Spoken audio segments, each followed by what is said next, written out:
Bonjour à toutes, bonjour à tous, nous sommes le 15 mai. Il y a plein de choses à dire, mais alors là, il y a mille choses à dire aujourd'hui, mais je viens de tomber sur une chose absolument insupportable. Je vais essayer de parler plus fort, mais c'est dur, ça m'a bouleversé. J'ai vu une jeune fille asiatique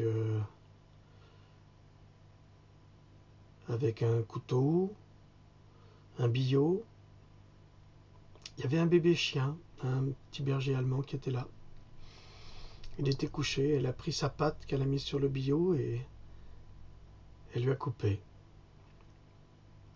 Ça m'a horrifié. J'ai failli sauter sur l'écran tellement j'étais terrorisé par cette violence. Alors je ne sais pas qui est cette jeune fille, c'est sans doute comme des millions de jeunes filles chinoises ou de jeunes hommes, ou de Chinois, ou de Coréens, ou de Vietnamiens, qui mangent du chien, ou des Thaïlandais également. Alors vous me direz, pour ceux qui mangent de la viande, le chien c'est comme un bœuf.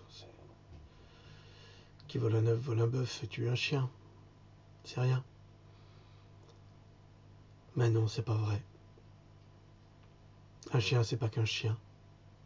Un chien, c'est une intelligence. Un chien, c'est une âme. C'est un esprit. Ça pense et ça réfléchit. Ça rêve aussi. Comme nous. C'est un mammifère. Je sais qu'il y a des courants philosophiques qui disent que c'est faux. Alors ça m'embête de prendre toujours cet exemple, mais les nazis ont mis le chien à un niveau d'intelligence équivalent à celui d'un homme. Ils ont beaucoup aimé les chiens, les nazis, pas simplement parce que c'était des accessoires très utiles pour attraper des hommes, des juifs, des criminels, des communistes, des homosexuels, des handicapés, se venger et lâcher les chiens dessus. Pas que pour l'horreur de l'humanité, mais parce que les animaux qui nous entourent sont bien plus intelligents que vous ne l'imaginez, et que c'est pas parce que nous ne parlons pas le même langage qu'eux qu'ils sont bêtes. Ce que je veux dire, chaque fois que je vois une horreur pareille, c'est que je me dis heureusement que nous sommes programmés. Heureusement que les animaux sont programmés. Heureusement que les chiens et les chats sont programmés pour aimer les hommes. Parce qu'avec tout ce que les hommes leur font subir comme torture et horreur, le jour où ces animaux se révolteront contre l'humanité, mais l'humanité tremblera. Elle tremblera. Vous imaginez un pitbull, un fox terrier, un rottweiler, gentil comme tout, qui d'un seul coup en a assez de la terreur des hommes et fonce sur un homme? Mais il déchiquette cet homme. Combien de chiens pourraient déchiqueter les humains? À chaque fois qu'on tue un animal, à chaque fois qu'on retire la vie avec violence, je m'adresse là à ces gens des abattoirs qui retirent la vie sans affect, sans rien, sans scrupule.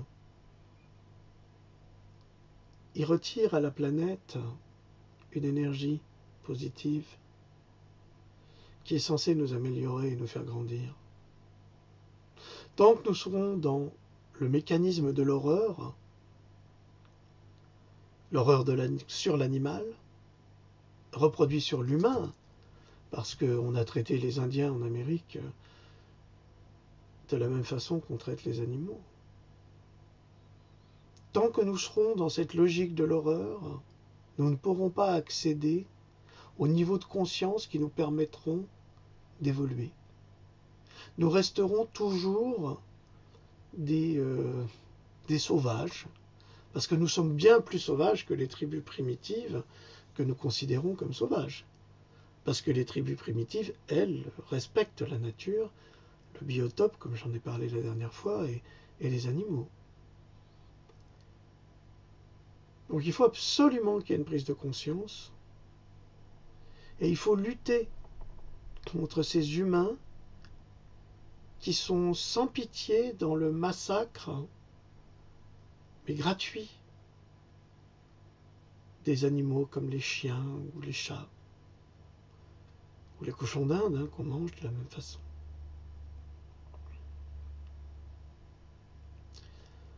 Voilà, j'ai fait mon petit message. Vous savez combien j'aime les animaux, combien j'aime les humains, combien j'ai d'espoir en l'homme. Il faut qu'on se donne la main, hein, les gars. Il faut qu'on grandisse. Ok, d'accord, l'homme est un prédateur, l'animal aussi est un prédateur. Mais à partir du moment où on se prétend civilisé, il faut agir comme tel. Et jusqu'à présent, j'ai pas vu beaucoup de traces de civilisation en l'être humain. Les gorilles, les chimpanzés, les grands singes sont plus humains que les humains. C'est pas normal. D'ailleurs, si l'homme descendait du singe, ceux qui restent dans l'arbre doivent se demander, mais pourquoi ils sont devenus des hommes, ceux-là? On était mieux quand on était singes. Ben oui, il y avait moins de massacres. Oh, il y avait des guerres, bien sûr. Il y a des guerres hein, entre les clans de singes. Ça, c'est normal, ce sont des guerres territoriales. Il y a même des kidnappings chez les gorilles, des viols. Ah oui, je blague pas du tout, c'est très sérieux. Il faut faire un peu d'éthologie. Des femelles gorilles violées qui sont traumatisées comme des humains. Pareil. Alors les massacres des gorilles pour leur couper les mains et qui servent de cendrier dans les salles d'attente des riches dentistes new-yorkais. Les têtes aussi, à accrocher comme ça. Il faut que ça cesse. C'est pas parce qu'on a de l'argent qu'on est civilisé. C'est parce qu'on a atteint un seuil de conscience. Alors atteignez la conscience, s'il vous plaît. Bon, je suis un peu remué parce que ce que j'ai vu là,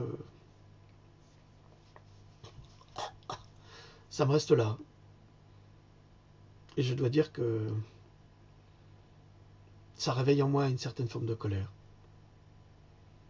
Et que je ne voudrais pas avoir à assister à ça. Parce que je ne sais pas ce que je ferais à l'humain. Peut-être la même chose, c'est vrai? Pourquoi pas? On coupe une patte à un chien, on coupe une patte à un humain. Les Saoudiens, ils coupent bien les mains. T'as volé? Main coupée. Tu continues? C'est le pied. Après, pour toi, c'est plus le pied. Bon. Je dis pas que c'est bien. La violence, c'est pas une solution, mais on doit apprendre aux gens à s'éveiller un peu pour sortir de ces schémas qui sont faux. Ils sont dramatiquement faux. Bon allez, je vous ai préparé un petit texte aujourd'hui, hein, parce que hier c'était quelque chose. Hein. Vous avez remarqué, le président, le Papa Mobile, il a fait des signes à tout le monde. Formidable. Le problème c'est que tout le monde, il n'y avait personne. Personne pour acclamer Macron. C'est quand même bizarre, il a quand même été élu président de la République. Hein. En grande pompe, et soi-disant 66% des Français ont voté pour lui. 66% de 30%. Ça veut dire qu'il y a 70%, je le répète, qui n'ont pas voté pour M. Macron. Et quand il était dans la Papa Mobile, eh ben, il a salué personne. Mais il a salué pour être filmé. On lui a dit, il faut absolument que tu salues. Il faut absolument que tu...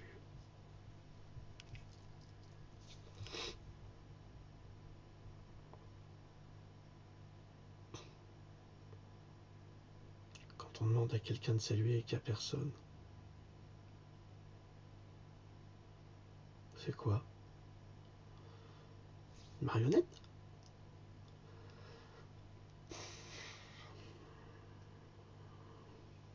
Allez, la grand-messe du couronnement.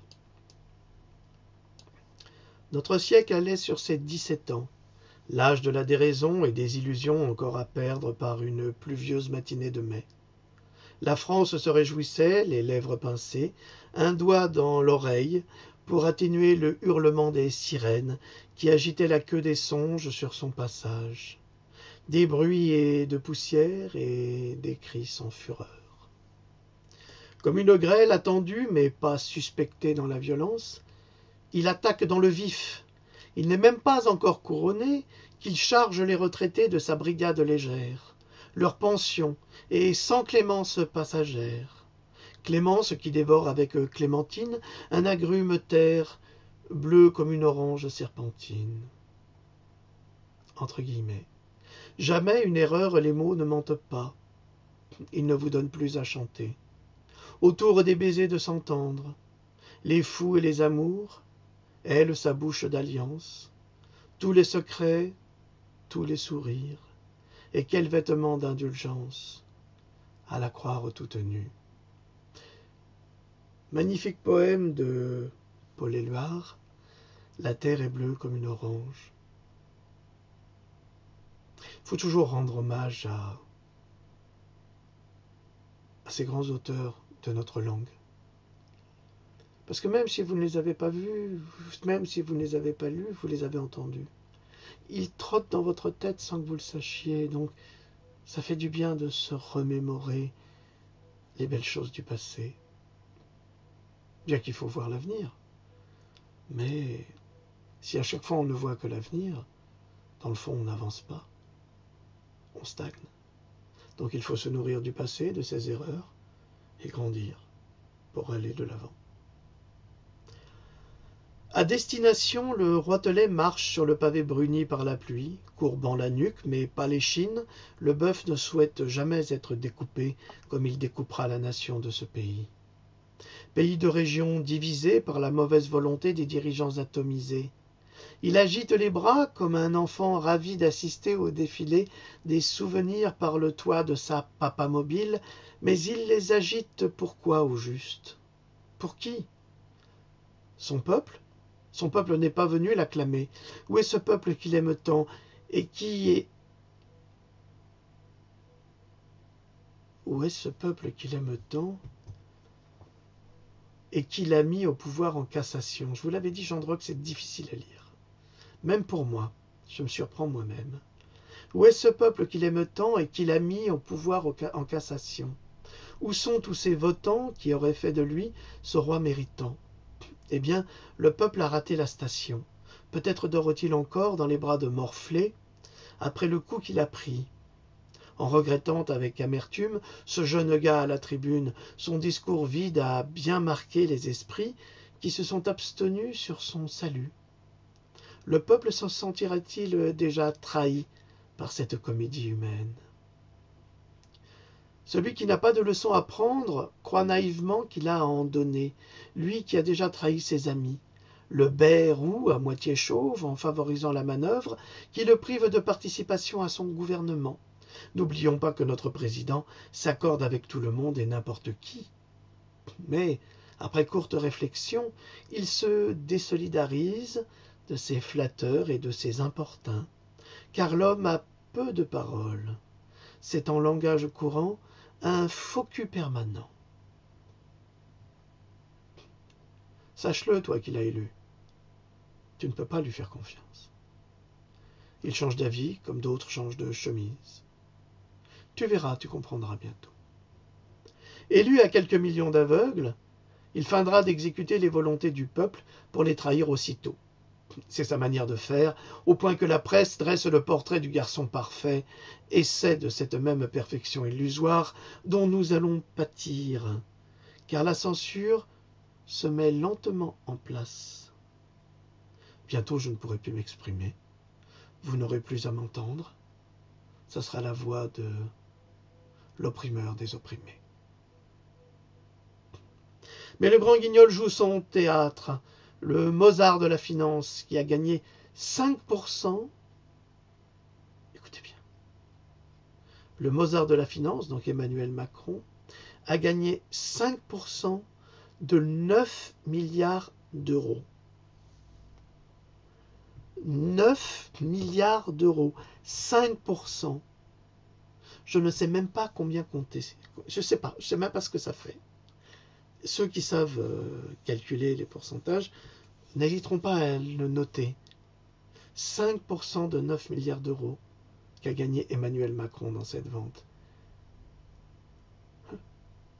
Vente de lait maternisé pour Nestlé, et qui pleure sur sa misère pendant son élection, parce qu'il est pauvre. Mais comment ce génie de la finance, donc ce Mozart de la finance, a-t-il pu sombrer dans le dénouement? Où sont passés tous ces millions?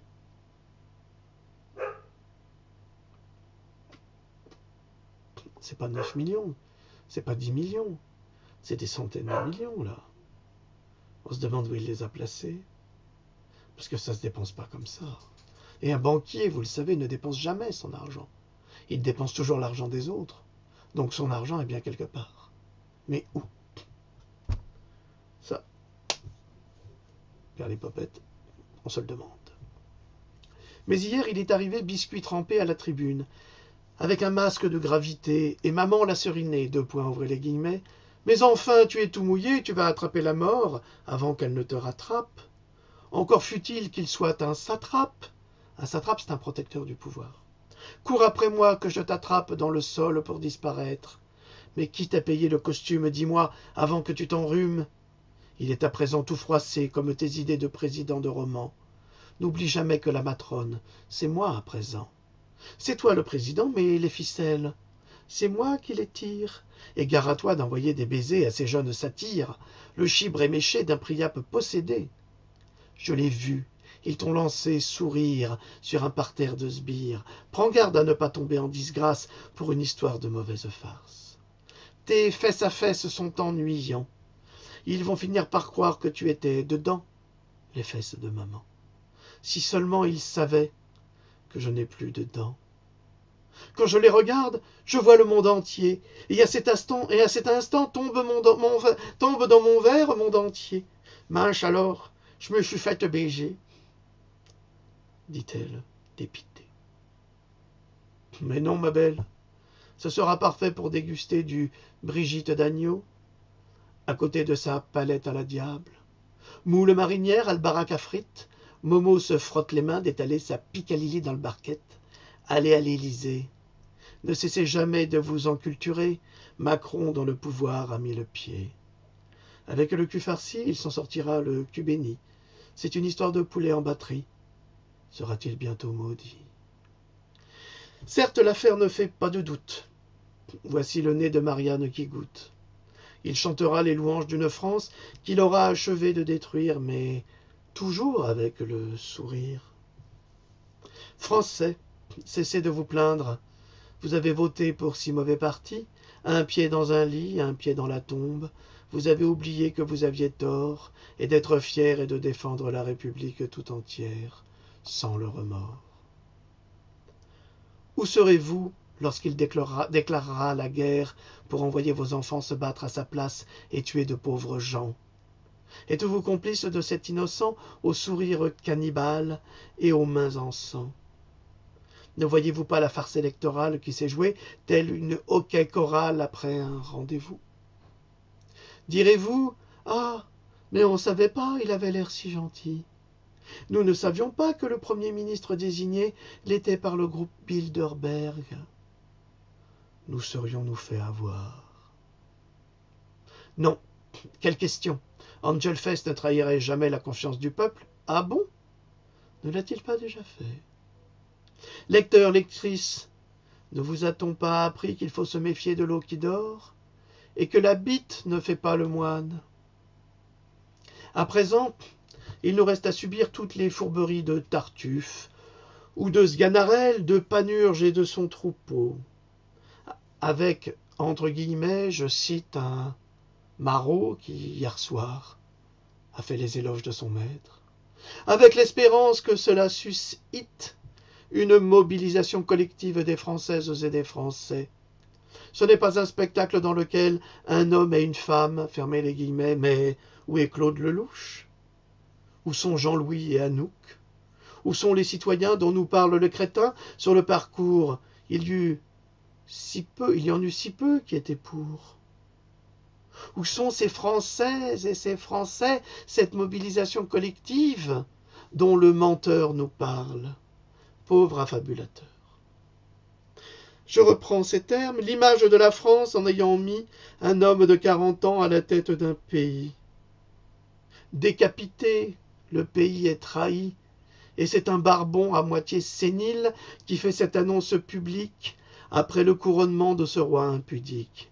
Ces vieux compatissants, en un mot je vous prie, nous font la morale sur la jeunesse, alors qu'ils sont incapables de laisser leur place à cette jeunesse qui pointe au chômage et traîne désespérée dans la rue de ce pays sans avenir. Cet avenir de ce que ce président va arracher avec ses dents, son bec et ses ongles en forme de cerf vil. Ce gentil président si doux, si apparent, qui nomme M. Patrick Strodsda, directeur de cabinet d'aisance aujourd'hui, lui, l'ancien préfet de Bretagne et tortionnaire de Rennes, habitué à régler dans le sang les débordements populaires. C'est Napoléon le Petit de la Seconde République, au tiers de sa vie, qui développe le libéralisme autoritaire et le socialisme des utopies macronisées, succès aidant au tas de fumier remisé dans la cour de la Fondation.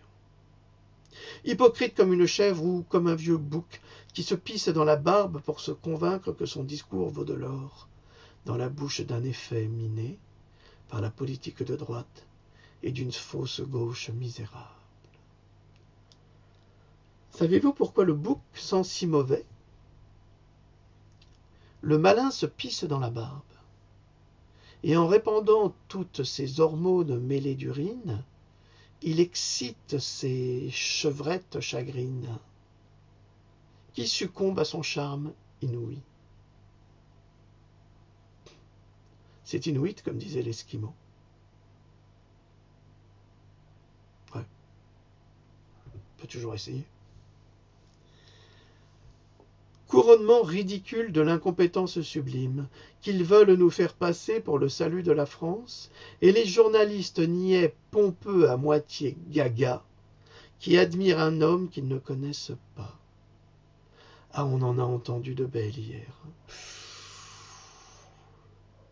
Ils ont dû se mettre à genoux pour lui pomper le dard, parce que là, c'était pas possible. C'était dithyrambique. On n'a jamais vu ça. C'était pas une élection présidentielle. C'était un couronnement. L'écriture est de plus en plus aseptisée. Les plumes se trempent de plus en plus dans la poussière et de moins en moins dans le vitriol. Écrivait Victor Hugo, mon maître, le plus grand de tous. Le voilà le contrôle des gogoles. À Montpellier, les occupants du Royal, ce cinéma abandonné, sont expulsés le 14 mai par les CRS, après les élections bien sûr, pour ne pas troubler les intentions de vote en faveur de ce président d'extrême droite qui se cache à gauche. Travailleurs pauvres, étudiants, SDF abandonnés par la société, logeaient sur place. Les principes de la Déclaration des droits de l'homme et du citoyen sont bafoués par les intérêts financiers et les riches qui gouvernent toujours des pauvres. Mais dites-moi, cela ne vous interroge pas de trouver des travailleurs pauvres dans des squats, des gens qui tous les matins vont travailler, et quand ils ne sont pas dans les squats, ils sont dans leur voiture, à dormir, debout? C'est ça la France de Hollande? C'est ça la France de Macron? Mais pardonnez-moi, c'est la France de l'indignité, de la honte sociale. C'est ça le progrès? Mais quand allez-vous vous réveiller?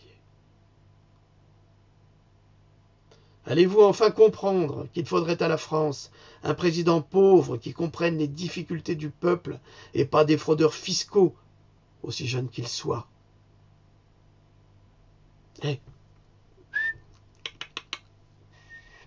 Il faut faire fonctionner, là, il y a un cerveau. Un chien est plus intelligent que vous, quand vous suivez l'imbécile.